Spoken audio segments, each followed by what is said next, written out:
sea Guardia Nacional, sea Marina, sea Ejército, son agredidas, entonces dentro del marco de la ley ellos tienen derecho a responder en el marco de la defensa propia. En particular, en estos casos que mencionas, hay investigaciones. Por ejemplo, en el caso de Chiapas ya hay detenidos por parte de las Fuerzas Armadas, que fue un caso que vivimos cuando entramos al gobierno. Y en los otros casos, cuando hay situaciones como estas, hay investigación. Es decir, nosotros no vamos a permitir que haya ejecuciones fuera de la ley, eso no. Distinto es en un marco de violencia cuando son atacadas las Fuerzas Armadas. Entonces, en todos los casos en donde hay una presunta irregularidad, las propias Fuerzas Armadas investigan y también se da vista al Ministerio Público si es necesario. Solamente para concluir, Presidenta, el caso que le mencionaba que se da hoy a conocer de este joven que estuvo a punto de que lo mataran militares, ¿se abordó en el Gabinete de Seguridad? ¿Ha instruido usted una investigación al respecto? Sí, siempre. Nosotros vamos a actuar siempre en el marco de la ley, siempre. No vamos a entrar en una situación fuera del marco legal. Por más difícil que sea la situación de inseguridad, de grupos criminales, siempre tenemos que actuar dentro del marco de la ley. Gracias, Presidenta. Y solamente concluyo, el próximo martes, que entiendo vendrá el Gabinete de Seguridad, y con todo lo que está sucediendo en Culiacán, ¿también habría posibilidad, o usted ha instruido que se haga un plan para poder apoyar a todos los comerciantes, todos estos establecimientos mercantiles que han tenido que cerrar sus puertas? Se calculan pérdidas de 500 millones diarios por el temor de hacer sus actividades cotidianas. ¿Se está trabajando en algún proyecto específico que en breve nos pudiera comentar para apoyar a las personas de este estado, de este municipio? Gracias, sí, Presidenta. Se trabaja en todos los casos, en Culiacán, en Chiapas. Por ejemplo, ayer hubo otra vez, el primer lugar en homicidios fue nuevamente Guanajuato, hubo homicidios en Celaya y en León particularmente, y ahí hay un equipo que está trabajando con la ciudadanía. Entonces siempre lo vamos a hacer así.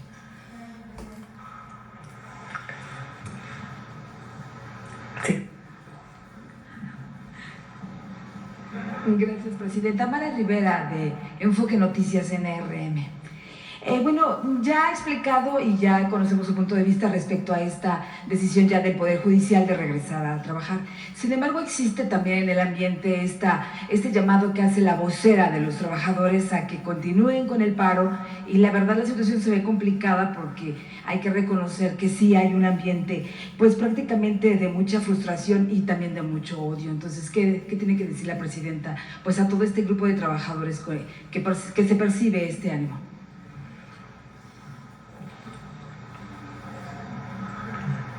Son este grupo de trabajadores y también quienes están detrás de ello también. Es decir, es quienes se manifestaron en contra de una reforma al Poder Judicial, que son grupos muy conservadores. Entonces, a todos los trabajadores del Poder Judicial, lo hemos dicho muchas veces, no van a ser afectados sus derechos laborales.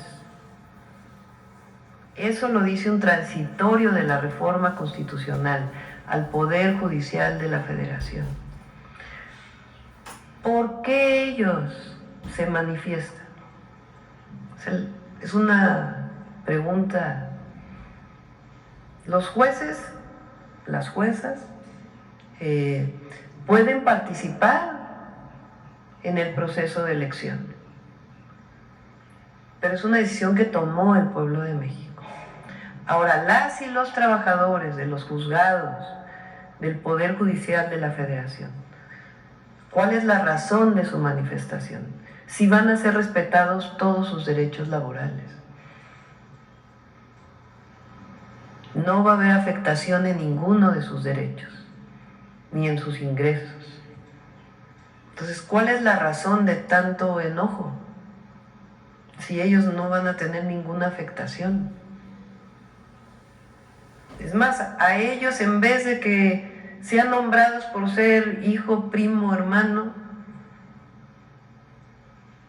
va a ser mucho más transparente. Porque lo que queremos es que se acabe el nepotismo y la corrupción. Entonces, ¿por qué tanto odio? ¿Por qué tanto enojo? ¿Quiénes son los que están en este movimiento? Entonces, es una decisión del pueblo, no es un asunto de la presidenta con una jueza, con un juez, no. Yo tengo un mandato popular. Los diputados, las diputadas, senadores, senadoras, tienen un mandato popular. Y el pueblo dijo que se elijan los jueces y lo sigue diciendo. Entonces, es un llamado a ellos a que regresen a trabajar, que no van a ser afectados sus derechos laborales, que se sienten de una manera razonable con el Consejo de la Judicatura para que se explique eso. Pero también lo que no puede ser es que estén en paro y sigan percibiendo todo su salario.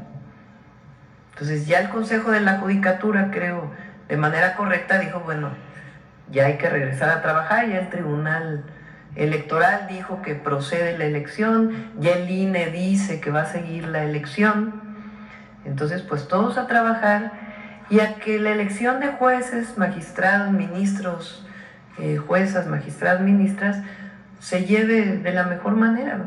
Vamos a ser muy responsables todos y vamos a ser un ejemplo al mundo de cómo en México hay democracia en el sentido más amplio de la palabra y en lo que significa democracia, el poder del pueblo por el pueblo y para el pueblo. Entonces no hay razón ni para el enojo, ni para el odio, ni para... porque van a ser respetados todos sus derechos. Gracias, Presidenta. Hoy conocimos por parte del INEGI el dato de inflación.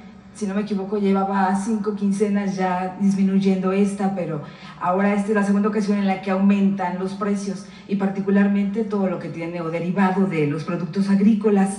La inflación ya anualizada, pues prácticamente se encuentra una tasa anual de 4.69%. Entonces, ¿cómo va estas negociaciones que usted ya también había anunciado que se tienen con los sectores, tanto los distribuidores como agrícolas? En fin, vamos muy avanzados. Es un acuerdo que firmó el presidente López Obrador y que nuestro objetivo es firmarlo nuevamente. Lo está llevando el secretario de Hacienda, este acuerdo, y ya vamos muy avanzados. También participan otros secretarios y secretarias y el objetivo es firmar para que la canasta básica no aumente.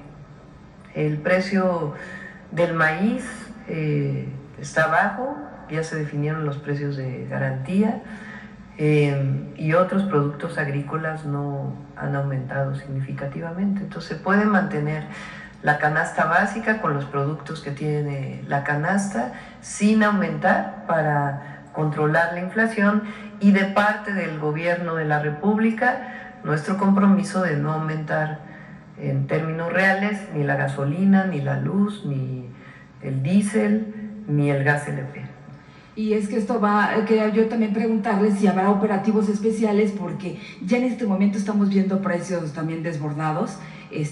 Se percibe en el mercado, por ejemplo, tan solo el kilo de mandarina 120 pesos, las uvas un poquito en ese tenor. ¿Qué esperaríamos en diciembre o a 2 meses de que sean productos ya sumamente demandados y que esto no se vea que vaya disminuyendo? Entonces habrá operativos por parte de Profeco para evitar que, bueno, pues hagan su agosto los comerciantes también con esta volatilidad. ¿Por qué no ponen la canasta básica que puso Iván el martes? La canasta básica no ha aumentado. Sí. Son otros productos. Incluso son otros productos.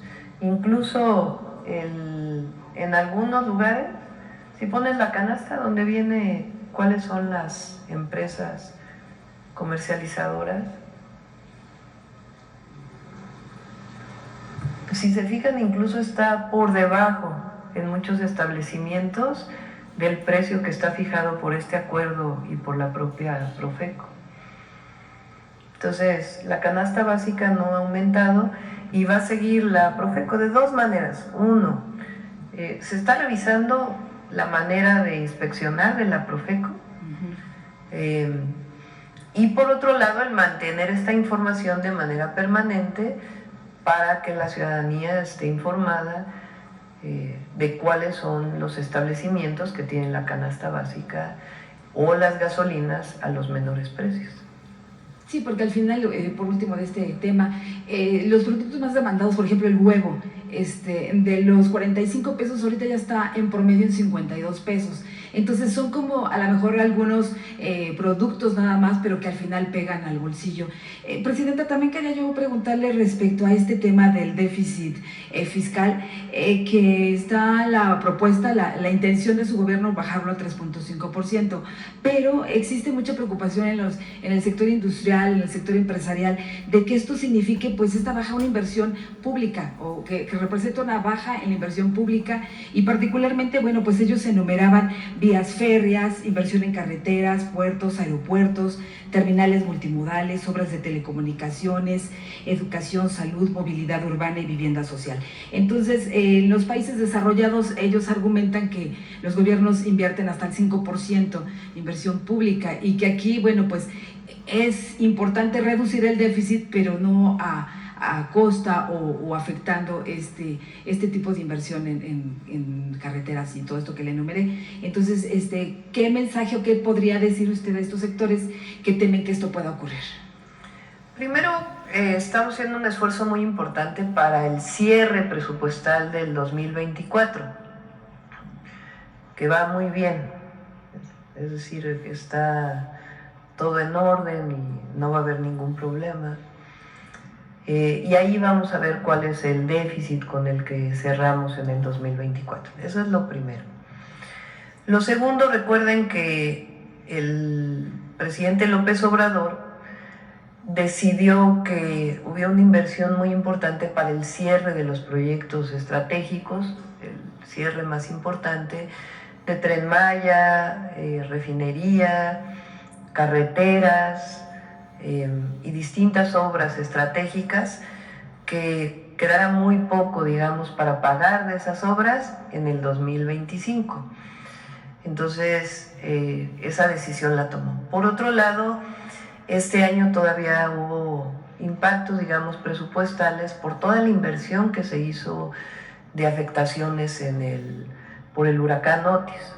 Entonces, son decisiones que se tomaron que implicaron una inversión mayor en el 2024. Para el 2025 queda poco de lo que, digamos, de las obras, como por ejemplo esto que presentó Jesús, de algunas obras que quedan todavía para el 2025, que van a requerir algún presupuesto, y por otro lado inician todas las obras nuevas. ¿Cuáles son las obras nuevas?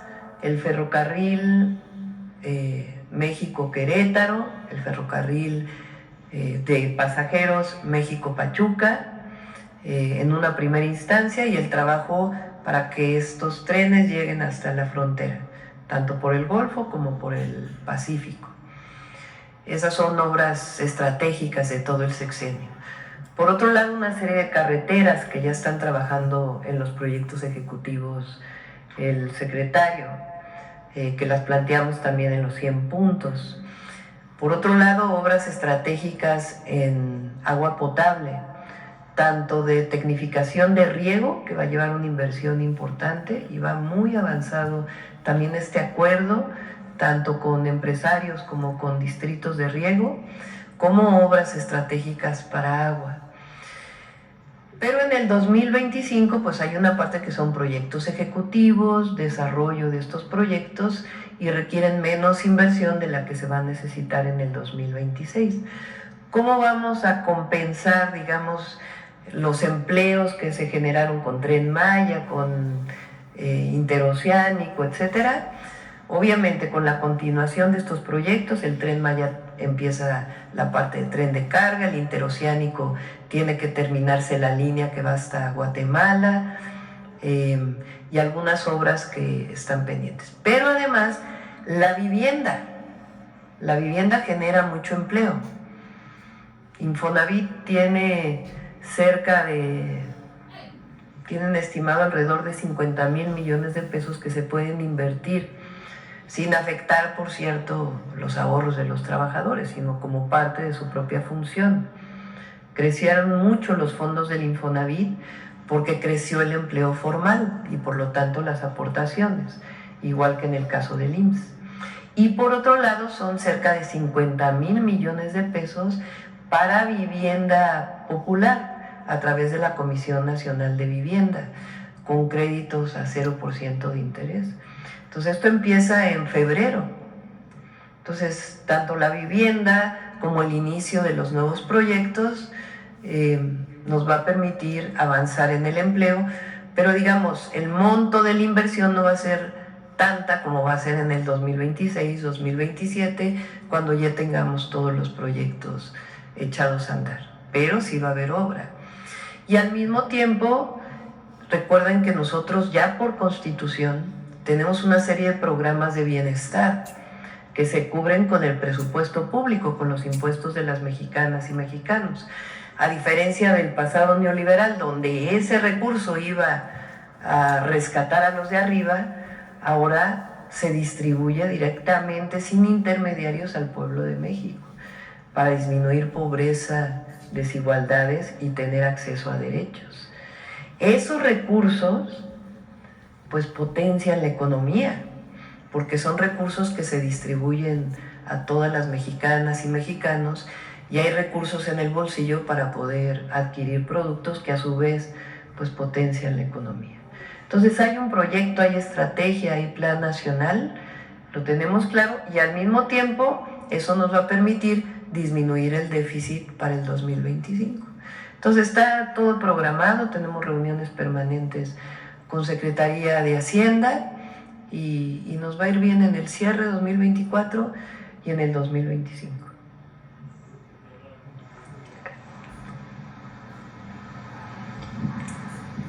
Buenos días, Presidenta. Hace un momento usted ya nos comentaba sobre la determinación del Tribunal Electoral de que continúe el proceso de organización de la elección de jueces, magistrados y ministros, y a su vez el INE ya emitió un comunicado también, pero pese a eso que emitió el INE el comunicado, hay todavía consejeros que dicen no estar de acuerdo con esta determinación. Una de ellas es la consejera Dania Rabel, que ayer dijo que ni siquiera este comunicado no representaba su punto de vista porque no había sido consensuado. Antes de esta declaración de la consejera, un grupo de consejeros también había dicho que temían que hubiera posibles represalias contra los trabajadores del Instituto Electoral por desacato de la orden que había, de las suspensiones emitidas.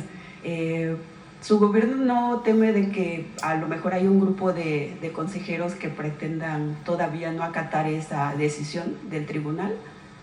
Pues la información que tenemos es que continúa la elección, que no hay nada que la pueda detener, porque ya hay una resolución del Tribunal Electoral y el propio Instituto Nacional Electoral ya emitió un comunicado. Habrá consejeros pues que respondan a intereses del PRIAN o a otros intereses, pero hay reforma constitucional, hay reconocimiento del tribunal de que tiene que continuar la elección, y el INE un comunicado que dice la elección a jueces, magistrados y ministros, a personas juzgadoras, va.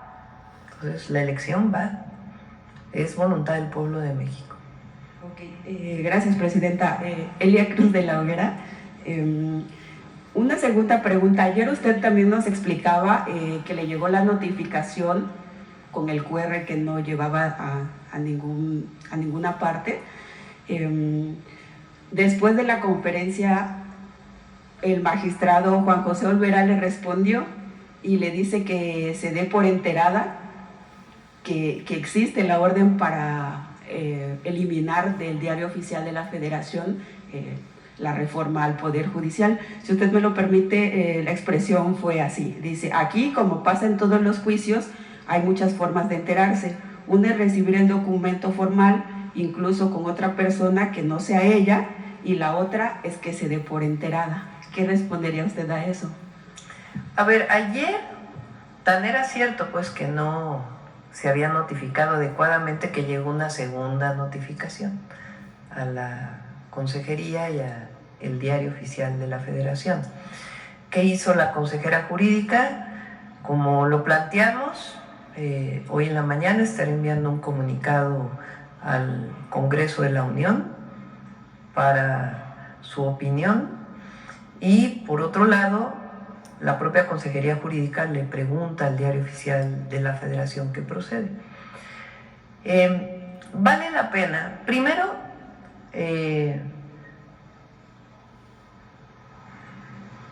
lo que hemos estado planteando aquí es que este procedimiento, y vamos a invitar en otro momento a que se dé toda la argumentación jurídica por parte de la Consejería Jurídica. Pero hemos estado planteando que no tiene sustento, tanto la notificación, porque el amparo no tiene que ver con reformas constitucionales, como porque cuando se pide eliminar una publicación, se determina afectar al Diario Oficial de la Federación. Entonces ayer el Diario Oficial de la Federación contesta a la Consejería, pero quiero poner el artículo. Fíjense, hay una ley del Diario Oficial de la Federación. O sea, no, el encargado de publicar, las personas encargadas de publicar que están en la Secretaría de Gobernación, Diario Oficial de la Federación, pues tiene la obligación de publicar aquello que emiten secretarías, decretos, modificaciones o incluso modificaciones constitucionales. Entonces, el Diario Oficial tiene una ley, no es que las personas decidan por voluntad propia qué hacen o qué no hacen, hay una ley. Y en el artículo 7º bis, en este numeral, dice que quienes están encargados del Diario Oficial de la Federación deben garantizar la autenticidad, integridad e inalterabilidad.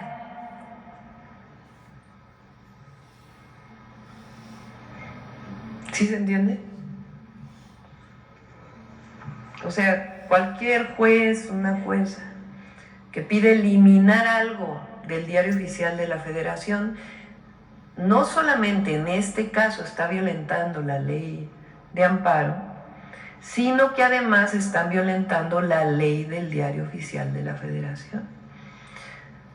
¿Qué es lo que ocurre cuando hay una resolución de la Corte o de algún juzgado respecto a algún tema que tiene que publicarse en el Diario Oficial?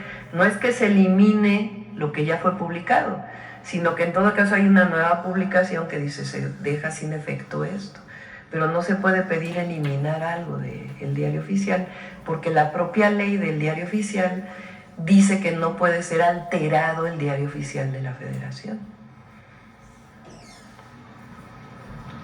Entonces, o sea, yo me pregunto, ¿quiénes son los asesores?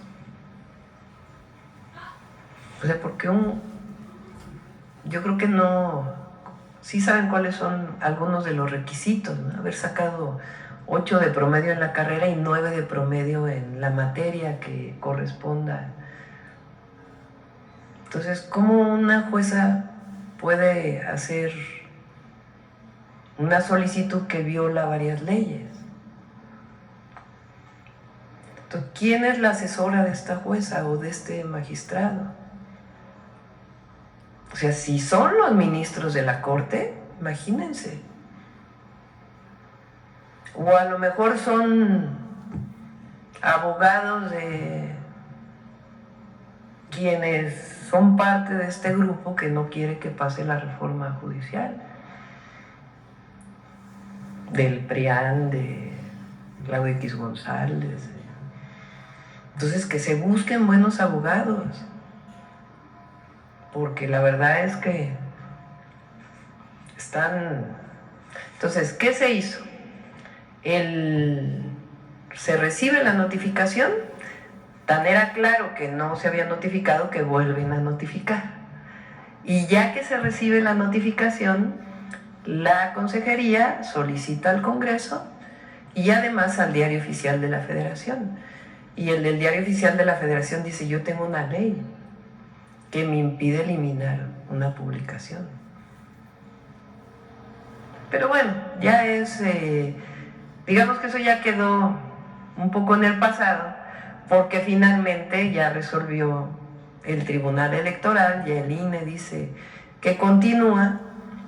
Y lo importante para el pueblo de México es que su mandato está siendo respetado y que el 1 de junio del 2025 todas y todos los mexicanos vamos a elegir a jueces, juezas, magistrados, magistradas, ministros y ministras de la Suprema Corte de Justicia de la Nación.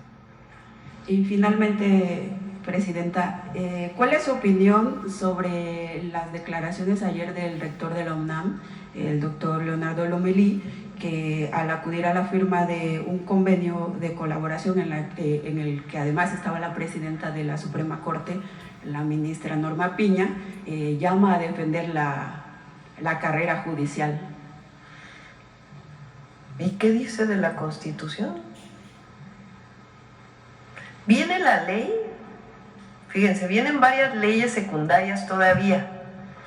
Viene la ley orgánica de la Corte,